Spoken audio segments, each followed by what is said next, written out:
I'm down here at Temple Square during General Conference, and Randy Sweet of Mormonism Research Ministry is here.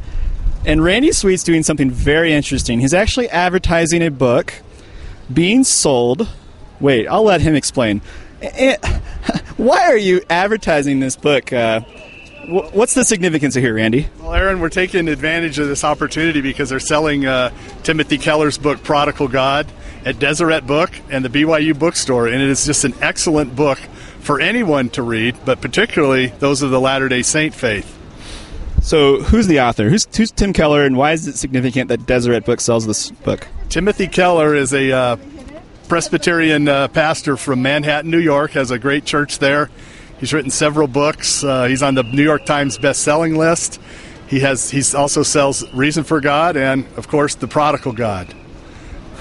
So Deseret Book, for those who don't know what that is, what is it? That is a bookstore owned by the Mormon Church. They're also selling it at the BYU bookstore in Provo, Utah.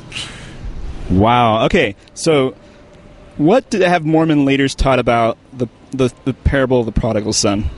Well, in the past, especially for those in our audience who have read The Miracle of Forgiveness by Spencer W. Kimball, he devotes about 5 or 6 pages to it near the end of the book.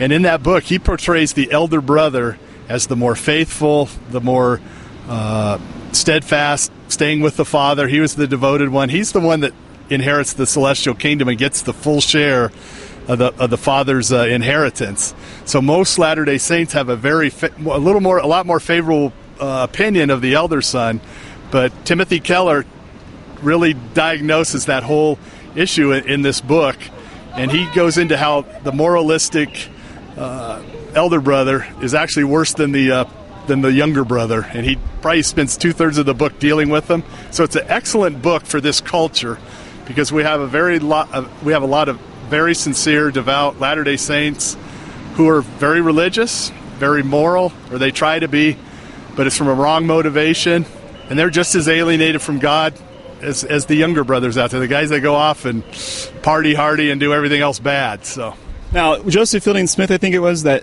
said we should mean that the older brother is one more imitable. He's someone kind of worth imitating. I mean, he's the sort of a model brother, right?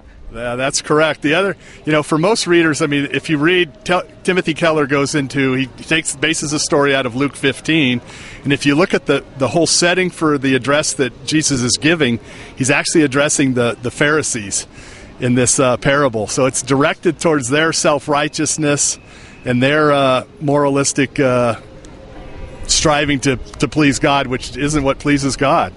I mean, one more thing. Joseph Fielding Smith says, or no, is it Spencer Kimball says, the younger brother lost his inheritance, and he's not going to have, for him that meant no exaltation, no final celestial exaltation unto Godhood, right? Yeah, that's correct. I mean, in Kimball's book, The Miracle of Forgiveness, he stresses that the younger son lost everything, even though in the culture, the time of the Jewish culture, the time of Christ, when he's given the parable, when the father took the younger son back, he inherited what was left of everybody else's inheritance. And that's another reason why the elder brother was even more ticked off at the father and the younger brother, because he lost an even greater portion of what he had already lost, because the younger took 1/3 of the inheritance when he left, and the older brother in that culture, the firstborn, got 2/3 of the inheritance. So it was dwindled down when the younger son was given full fellowship back with the father.